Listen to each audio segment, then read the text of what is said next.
This is Matt's first time to be using one of these. So we're going to just kind of explain what we're going on, what we're seeing, all that kind of stuff.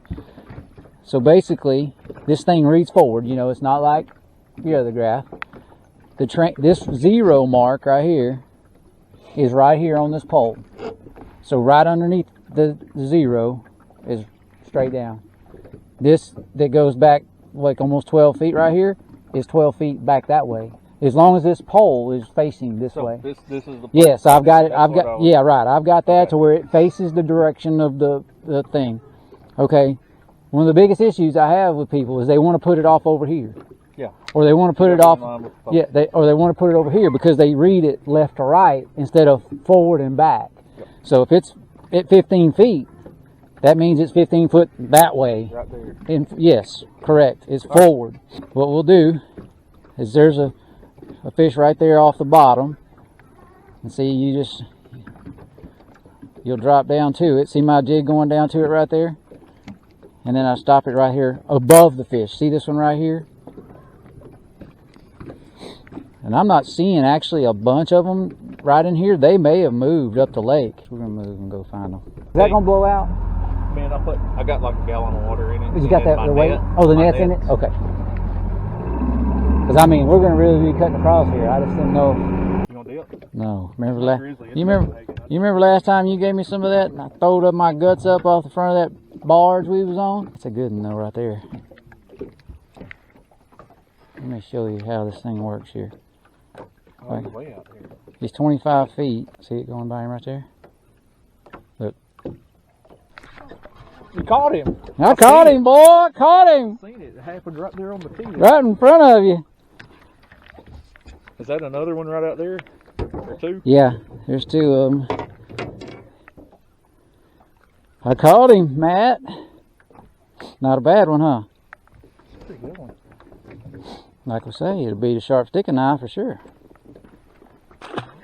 You saw it on the TV, didn't you?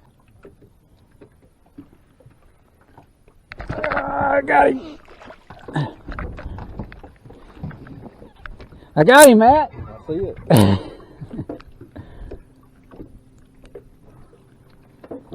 He ain't a bad one. There's a big old pile of brush up there in front of us. Did you see it a while ago? There's one close to the bottom. There it is right there. There's what we need to get. And there's a good one sitting right there, see? Just with your name on him. Not so fast. You're moving it too quick. Well, this rod's like 19 feet long. I ain't even moving. I know. That's the thing. You got him. Oh, you still got him? Yay! Got his first one. He got his first one on the Livescope. I gotta send this to Doug Renner. Yeah, I saw where he's been wanting one, isn't he? Has he got one already? I don't know. Because I saw that he's been wanting. He went with another day by himself. Oh, so he got him one? So I guess he has one. Yeah, I knew he went with Cameron a while back. You get it? Yeah, finally got him one on the Livescope. You didn't see him on there? I couldn't see, man. I don't know. I'm seeing these bright white spots and stuff. It's gonna take me a while to figure out. Yeah. I only got to where I could see my lure, and you're telling me go up and down. I got it in there, and then I just felt him hit it. Well, so the biggest issue, like I was telling you, the hardest part for people is that the tendency to want to go this way when you see one over and move it over. When it's cold like this, they don't go for that quick drop in or anything. Yeah. I mean, it's a very slow and then stop. They will chase it up. They won't go down. Very seldom do they go down, but they'll chase it up. If you see them and you get in front of them and they turn, if you see them wiggle and turn, you just barely raise your rod tip and they'll ease up and then hit it. But they won't go down and hit it very seldom. Now, I ain't gonna say all the time they don't, but because they do sometimes, but they have to be more active than they are right now. Now see, with bass, you're gonna stay way out. You're not gonna get this close. You know, you're gonna stay 55, 75, maybe even 100 feet with your range, because you can cast 30 yards, which is 90 something feet. And so it's a total different deal then. I need my telescopic fishing pole. The pole pocket fisherman? Yeah. And you pull that thing back in. We'll go down to an 8-foot rod and a 6-foot rod. Yeah, just reel it in. We could design something like that. Put a little cable on it. Inside it. And raise it up to him. Okay, now lower it down slow right there.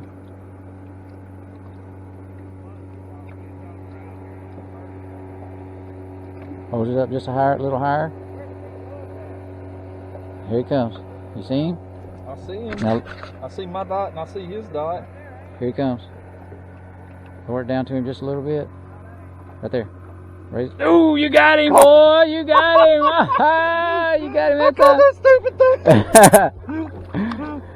thing. Yeah, you got him. I can't believe you just sit there, right there next to it, and look at it like that. They do. They just sit there and look at it, and then finally, if you get their attention, they'll come up there. It's like you got to wake them up, like they're asleep or something. You need a pair of pliers out of one gill plate into another. Yeah, you're figuring it out. You'll be addicted to this thing. I could see that one the whole entire time. Yeah. I had my jig on. Right. I was figuring out to go back and forth and stuff. One thing that I've learned is probably the simplest is it's so hard to drag it. It's best just to go reel it up and drop it again, because you lose sight of it dragging it. Oh, yes. There he is right there. Here he comes. Ooh, raise it up. Oh, you got him, boy. Yeah, you see how you raised it up. I never felt that fish. It just got mushy. It, man. You just saw it on there, right? I saw it on there. I know. I can't tell you the amount of people that never. I go, he's got it, and they go, oh, I didn't feel nothing. I never felt it, man. I started lifting it up, and my rod was just barely bending. Yeah, he was just on it. Man, I'm sold. That's freaking crazy. Isn't it crazy? Yeah, and largemouth do the same thing. I mean, like I said, I stay farther off a largemouth than that and make a cast at them, and they're a little more aggressive. You know, they'll run out there and get it. Obviously, in cold water, they're not though. But these crappie, they'll chase it good once the water starts warming up. They'll really come after it. And I caught a bunch of white bass the other day. I don't know if I told you, I was on Bob Salmon, and what was great about it is I could see them go over here, and I could turn it here, catch them, and I could follow them, and they go over here, catch them. And I was just going back and forth. They were on the bridge, and they were only going like 30 yards. They'd go this way, and then turn around, and go this way, and turn around, and go this way. And I just sat there, boy, just catch them, because I could just throw at them and throw at them. That's what them crappie do when they run ledges. Yeah. They'll have a zone. Yeah, instead of taking off, they'll just move right down there. You get down there and catch them. Then you gotta just work your way, bump back up, and there they are again. Right, but I tell you, it's addictive once you. I never felt that fish bite, never. I know it, and can you imagine? I started lifting up, and the rod just started bending. Can you imagine how many we don't catch in a day's time that hits our bait like that we never even knew about before? Inside of there, is there a lot? I got my batteries, and I got the box in there.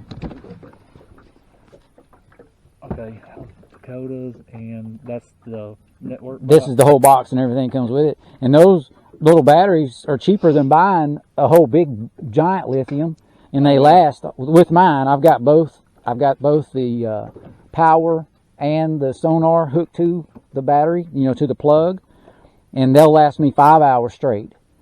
So I got two of them, but I don't ever fish any, but I fish a half a day. Yeah. So I bought two of them just in case. And they were, total was like $200 and then it was $230 or $40 with the charger that comes with it.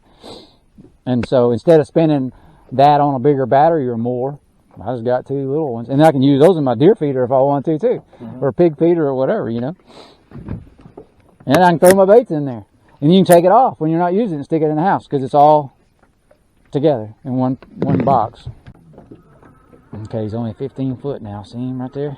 Ready to stop. Put it down. Ooh. Here he comes. You got him, boy! You got him! Yeah, that's crazy. It's fun though. Hey, a cormorant had that one too. Look, he's in. This 14-foot rod. Yeah, look at that cormorant had the back of his tail. He done swallowed it down. They eat it. They eat it, don't they? Man, did you get your pliers at Home Depot? I got those at a garage sale, I think. They make stainless ones. They have those cheap at garage sales. They're like 50 cents. That line a little too tight on you?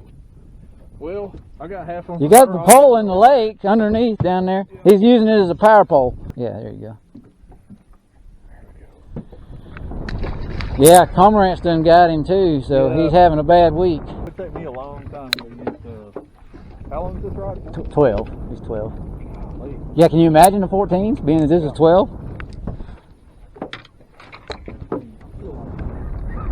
I want one of these just so I can joust. That's what you do.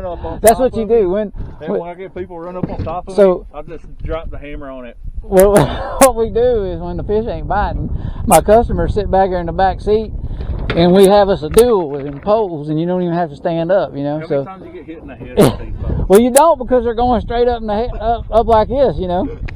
But you get hit more in the face with a fish than you do with the end of the rod, because they, as soon as you raise up on them, they come swinging at you, you know. Dang, puff of wind messed us up right there.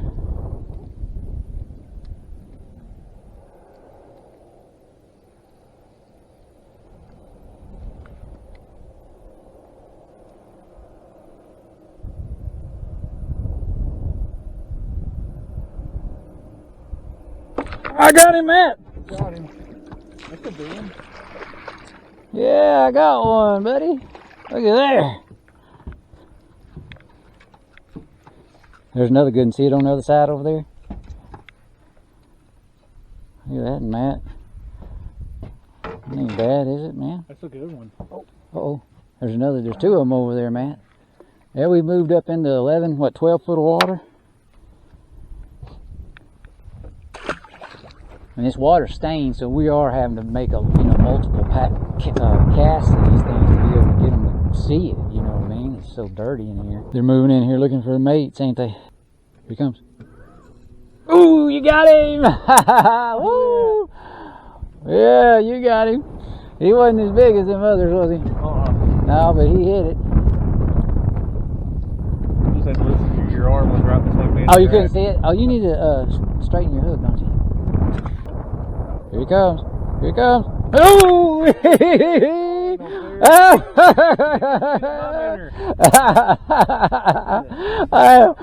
Oh shoot! I had you looking at mine. You thought it was yours. You thought it was coming to get yours. That was yours the whole time. Yeah. I thought it was mine. I was watching yours. Oh, The funny thing is, every time you lift it up, Yeah. every time you lift it up, I was lifted up too, I guess.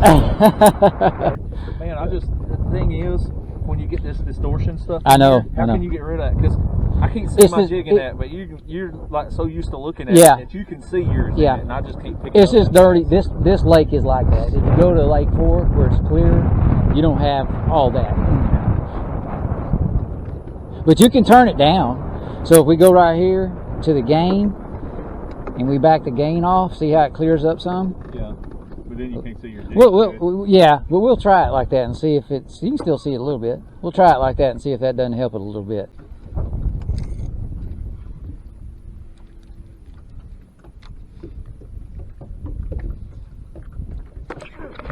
Got him, Matt! Dang, no fear, you're catching all the big ones. Oh, shoot!